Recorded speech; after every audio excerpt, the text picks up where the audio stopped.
देखिए, जब हम अपने सेल के अंदर जाएंगे तो हम पाएंगे कि हमारे सेल के अंदर में एक बहुत ही इम्पोर्टेंट सेंटर है जो पूरे के पूरे सेल को कंट्रोल करता है। बिल्कुल ये सेल की ब्रेन की तरह होता है। इसी में हमारी जेनेटिक इंफॉर्मेशन स्टोर होती है और इसी में मौजूद जेनेटिक मटेरियल की वजह से ही हमारा शरीर अपने जीन के अकॉर्डिंग प्रोटीन को सिंथेसिस करता है और पूरे के पूरे शरीर में यही प्रोटीन फंक्शन करते हैं। अगर ये समझ गए तो बहुत हद तक आप ये समझ जाओगे कि हमारा शरीर बना कैसे हुआ है, हमारे माता पिता का रोल क्या है हमारे शरीर के फॉर्मेशन में। इस वीडियो में हम बहुत ही छोटा सा ओवरव्यू लेंगे इस सेल के सेंटर के बारे में जानने के लिए। देखिए, इस सेल के सेंटर को, सेल के इस ब्रेन को न्यूक्लियस कहा जाता है। न्यूक्लियस एक मेम्ब्रेनस स्ट्रक्चर है हमारे सेल के अंदर। न्यूक्लियस भी फॉस्फोलिपिड के 2 लेयर से मिलकर बना हुआ होता है। डबल मेम्ब्रेन की लेयर होती है इसमें। जैसे सेल का मेम्ब्रेन होता है ना, ठीक उसी तरह न्यूक्लियस मेम्ब्रेन भी होता है जिसे न्यूक्लियर मेम्ब्रेन कहते हैं। बस अंतर इतना होता है कि इसमें कुछ छोटे छोटे पोर्स होते हैं, जिन पोर्स में से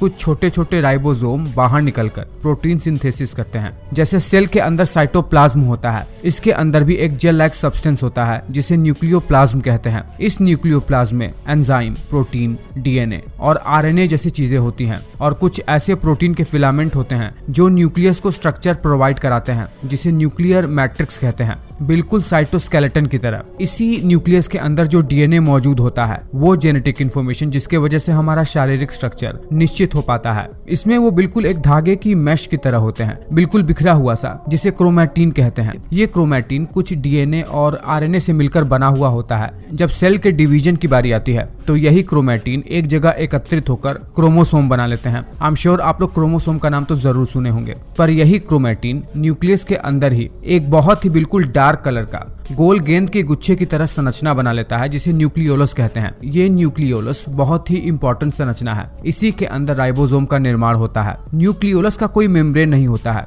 इसीलिए ये न्यूक्लियस के अंदर ही एक कंटिन्यूअस संरचना होती है। इसमें भी कुछ प्रोटीन, आरएनए स्ट्रैंड और डीएनए मौजूद होता है। इसमें ही राइबोसोम के प्रीकर्सर मौजूद होते हैं जो आगे चलकर राइबोसोम बना लेते हैं और प्रोटीन के सिंथेसिस में बहुत मदद करते हैं। जब हम इन्हीं डीएनए, आरएनए और इसी डीएनए और आरएनए की वजह से बनने वाले प्रोटीन को जब समझेंगे तब हम पूरी तरीके से समझ जाएंगे कि ये न्यूक्लियस का काम हमारे शरीर में होता क्या है। आने वाली वीडियो में हम डीएनए, आरएनए और उससे बनने वाले राइबोसोम के बारे में भी जानेंगे। आप इस चैनल पर लगातार जुड़े रहिए। ये बहुत ही छोटा सा ओवरव्यू है न्यूक्लियस के बारे में। मुझे उम्मीद है कि आने वाली वीडियो में हम डीएनए और आरएनए को बहुत ही ढंग से समझ जाएंगे।